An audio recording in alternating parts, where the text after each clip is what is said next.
Bienvenidos a Entrevista Ciudadana, el espacio de conversación y análisis de la contingencia presentado en los estudios de El Ciudadano.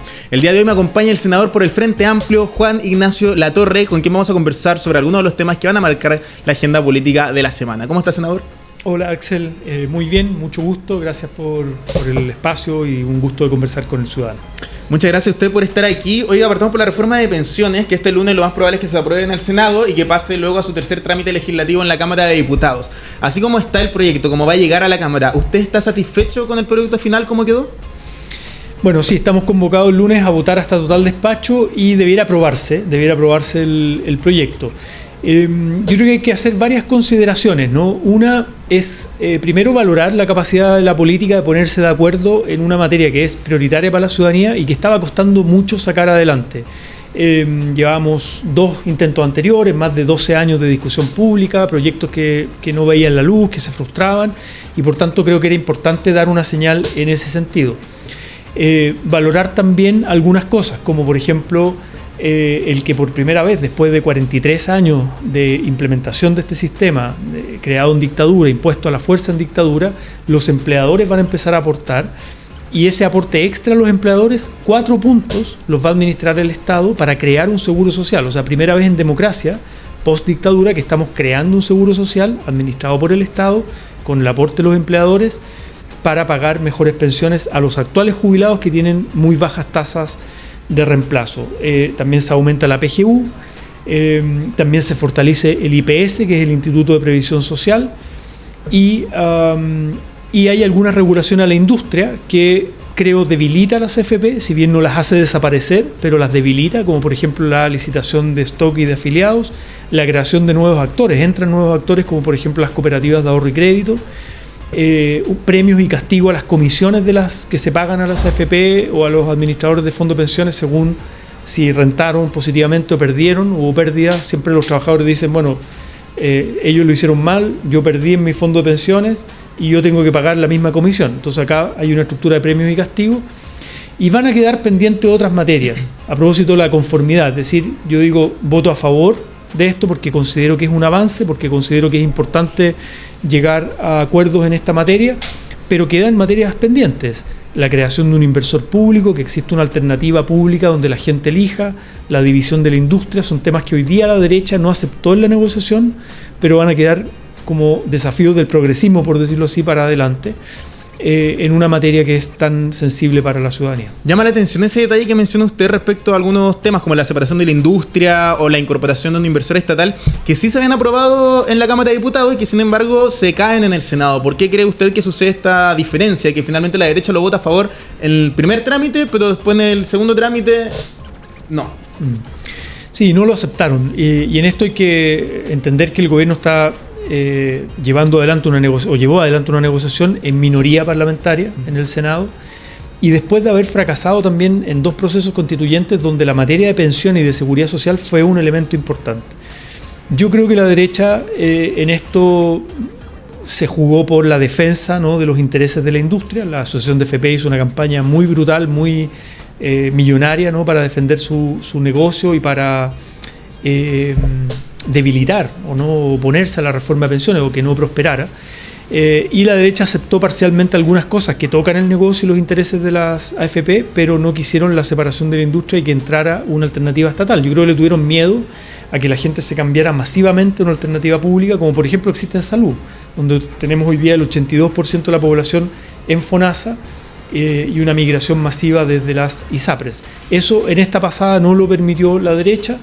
Y ahí la pregunta era, bueno, si soltábamos eso y dejábamos caer el acuerdo y esperábamos que tuviéramos una mayoría parlamentaria para poder empujar todo lo que queríamos, como el proyecto original, o bien vamos avanzando, vamos creando las condiciones para un sistema mixto, tripartito, de pensiones, que entregue mejores pensiones hoy día, que haga regulaciones, pero que deje abierto un debate en el cual hay que seguir impulsando y construyendo mayoría.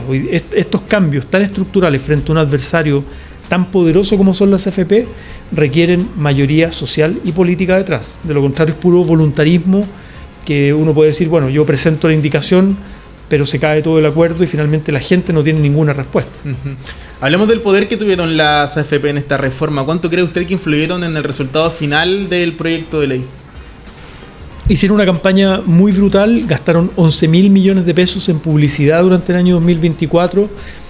La asociación de FP crearon esta figura como sin fines de lucro, entre comillas, que es la asociación de FP, muy difícil de fiscalizar, ¿no?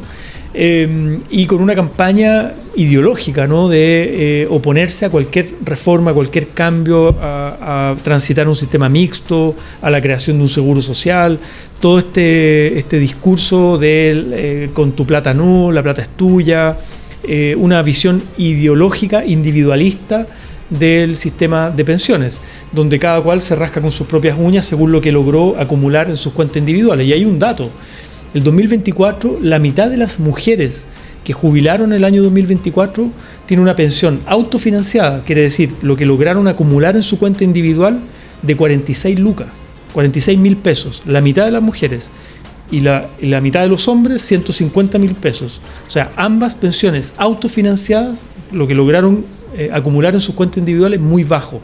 Por tanto, el Estado tiene que entrar a subsidiar a este sistema privado impuesto en dictadura con la PGU, que hoy día está en 214.000 pesos y que sube a 250, y eso lo paga el Estado, ese aporte fiscal lo paga el IPS.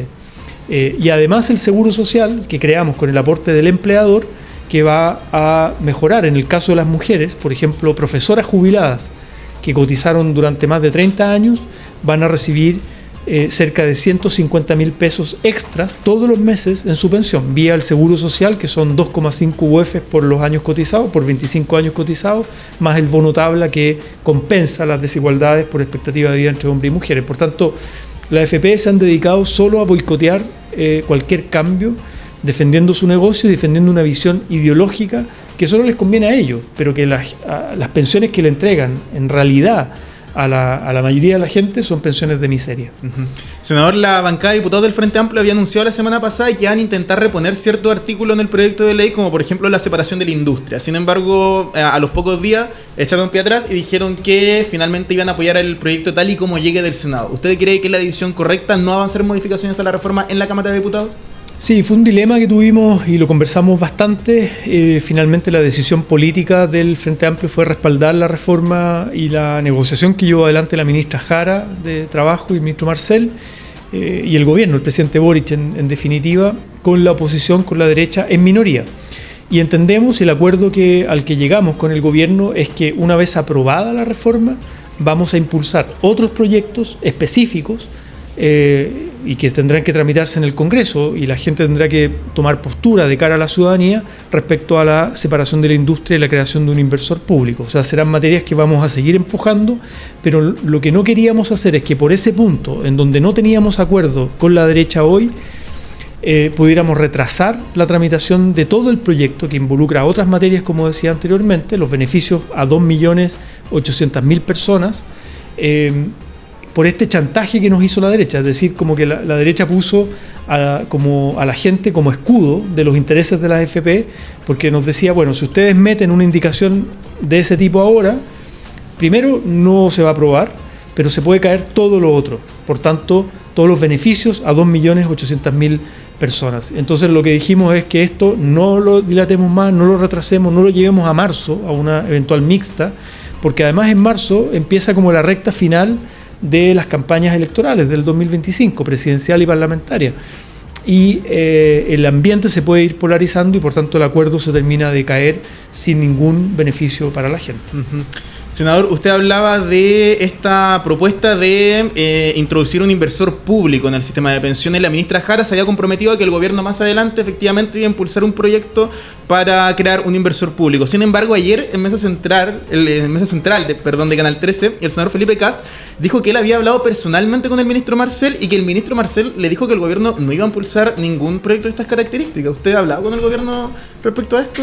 ¿Se va a concretar el inversor estatal? Nosotros lo conversamos con ambos ministros y hay una convicción de que en el fondo todo lo que no forma parte del acuerdo queda en libertad de acción, tanto el gobierno como la derecha, de seguir disputando un tema que para nosotros es fundamental y que las propias AFP decían, libertad de elegir. O sea, ¿qué más libertad de elegir que tú tengas distintas alternativas? Las AFP, las cooperativas de ahorro y crédito y una alternativa pública donde la gente elija.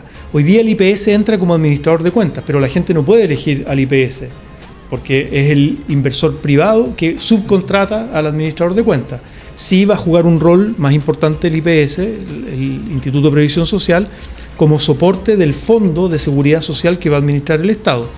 Pero la gente sigue sin la posibilidad de elegir una alternativa pública. Y por tanto nosotros vamos a seguir impulsando aquello.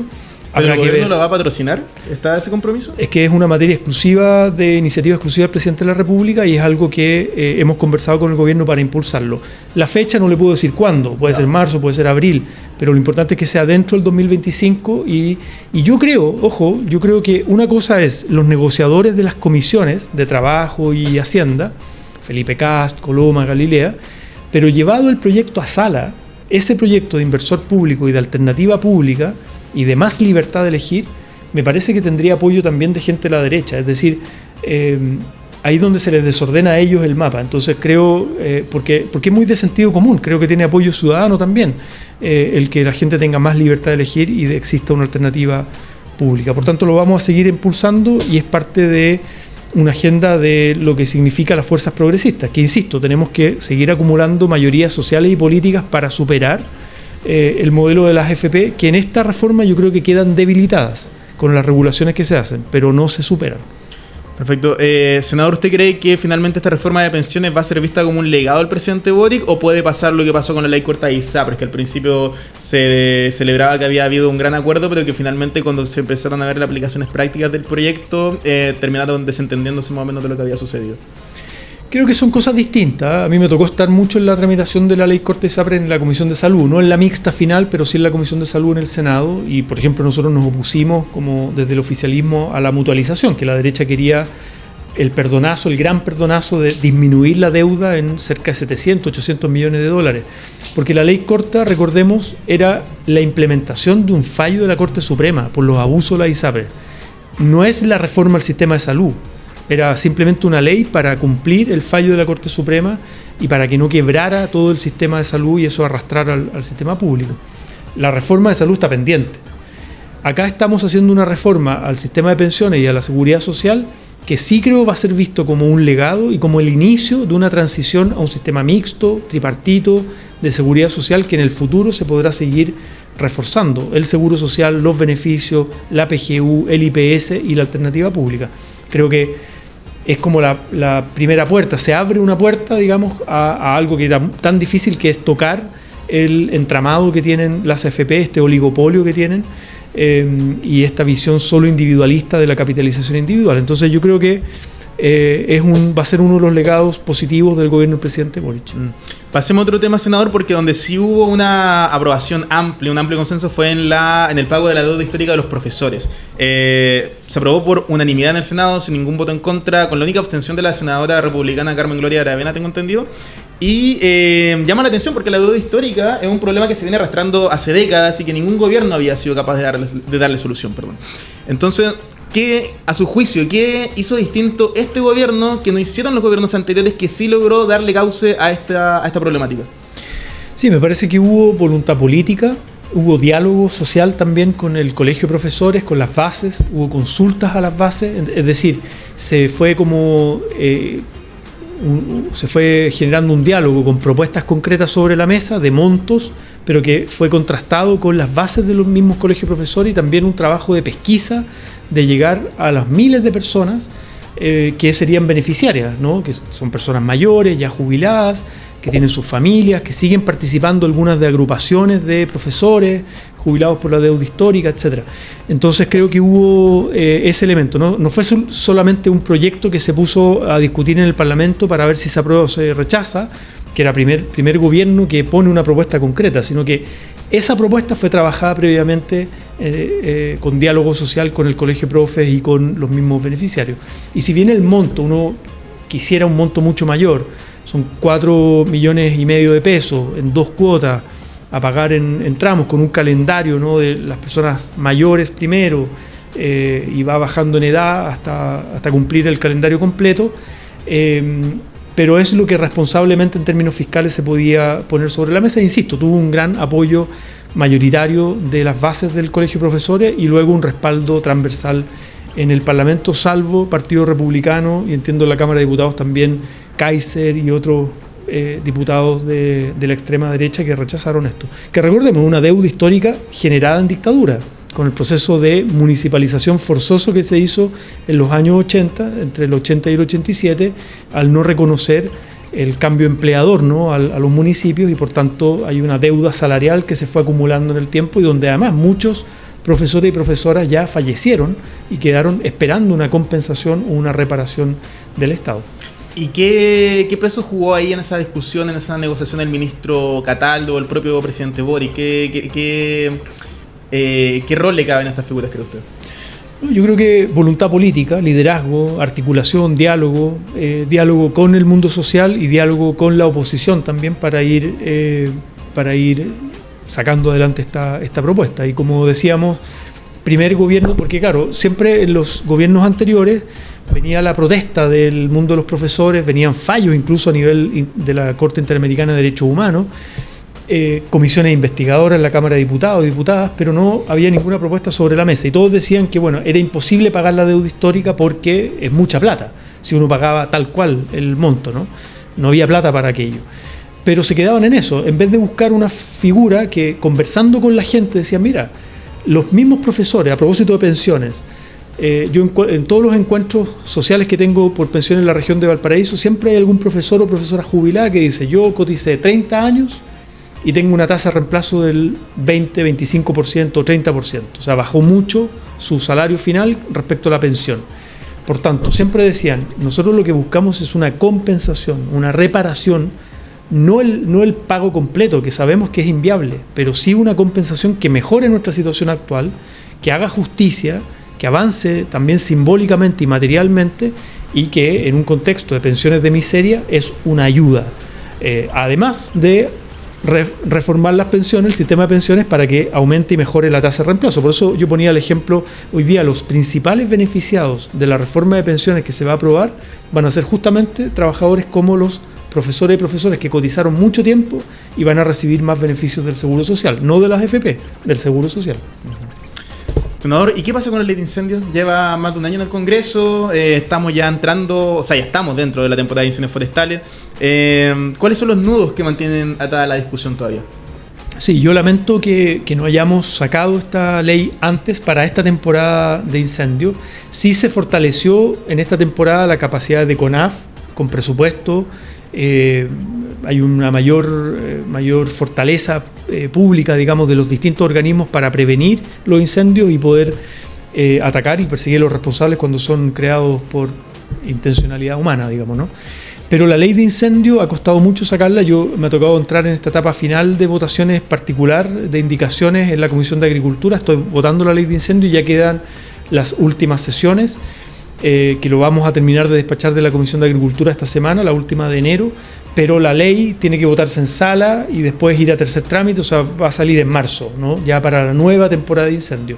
Y fortalece las capacidades preventivas, pero donde yo diría que se ha dilatado un poquito la discusión es en las forestales, por un lado, que meten mucha presión para que las sanciones no sean tan altas, para las exigencias de prevención también a los privados, a los particulares, sobre todo en la zona interfaz urbano-rural, que a veces hay muchos campos y que tú le tienes que exigir a ese privado que haga cortafuego, desmalezado, que haga actos de prevención, ¿no? Y ellos piden recursos, entonces ahí hay una serie de elementos dilatorios que tiene la derecha. Nuevamente, tienen mayoría en la Comisión de Agricultura que han demorado demasiado la tramitación de la ley de incendio, a pesar de la urgencia que tiene. El Ejecutivo le puso urgencia, pero estamos un poquito al ritmo de la derecha en términos de sacar adelante este proyecto. Yo creo que va a salir, lamentablemente, insisto, en marzo, cuando en febrero vamos a conmemorar un nuevo aniversario o el primer aniversario del mega incendio en la región de Valparaíso que afectó a Viña del Mar, Quilpué y Villa Alemana. Y respecto a este artículo que prohíbe la construcción en zonas siniestradas hasta 30 años, este artículo se cayó en el Congreso, en la Cámara Baja, y el diputado Giordano del Frente Amplio dijo que le iba a solicitar al gobierno que lo repusiera en el Senado. ¿Se repone este artículo o ya se cayó definitivamente? No, ese artículo no está considerado en las indicaciones que ya se presentaron y estamos votando. Y el propio ministro de Agricultura hizo la distinción. O sea, que hay modelos comparados a nivel internacional que ponen el acento en, más que en una norma general, es más bien de carácter particular. Es decir, si se comprueba que hay un determinado incendio que tuvo intencionalidad humana con fines inmobiliarios, ahí se prohíbe y se hace mucho más dura la pena, no solo de sanción, sino que de prohibiciones en ese radio, pero más que de aplicación general. Eso se toma de España, por ejemplo. Ya, pero está contemplado dentro de la ley, entonces. No tal como estaba redactado, sino que más bien la aplicación particular cuando se comprueba la intencionalidad. Porque lo otro es decir que cualquier incendio puede tener intencionalidad inmobiliaria. Y claro, los mismos incendios, por ejemplo, de Valparaíso, que están siendo investigados, donde hubo personal de CONAF o de bomberos, no necesariamente en una intencionalidad inmobiliaria, que además partió en una zona y terminó a cientos de kilómetros en otro lado. Entonces, ¿cómo vas a prohibir en toda esa zona proyectos inmobiliarios cuando también tienes, por ejemplo, necesidad de vivienda social? Entonces era muy genérico y por tanto eso no está dentro del proyecto que se está votando. Perfecto, senador, ya tenemos que ir cerrando, pero le quiero preguntar respecto a esta idea que se está comenzando a fraguar en el Senado, que es la instalación de una estatua del presidente Sebastián Piñera en el frontis de la Moneda. ¿Qué le parece esta iniciativa? A ver, yo voy a votar en contra, lo he dicho en distintos medios, pero quiero dar argumentos, ¿no? Uno ve en la Plaza de la Constitución y en espacios públicos institucionales muchos expresidentes, ¿no?, de distintos colores políticos, Frei Montalva, Alessandri, Pedro Aguirre Cerda, Salvador Allende, de distintos colores políticos.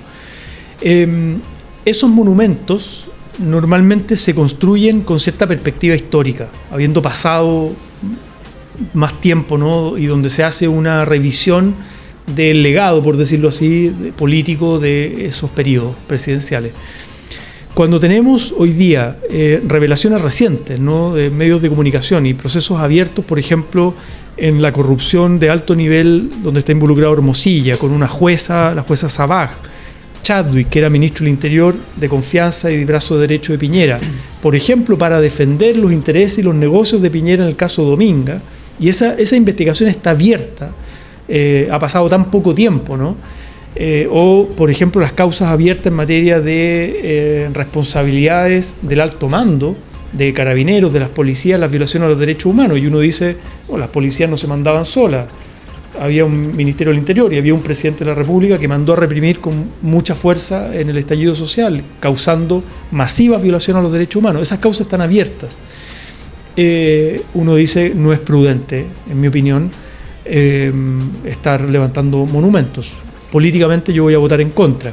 Además, la derecha quiere como blanquear la figura de Piñera a un año, ¿no?, y antes de febrero, de que se cumpla el aniversario de la muerte, una trágica muerte. Yo quiero también reivindicar lo que fue una cosa es las condolencias públicas, un funeral de Estado que merece un expresidente, el lamentar un fallecimiento trágico, ¿no?, en las condiciones como fallece.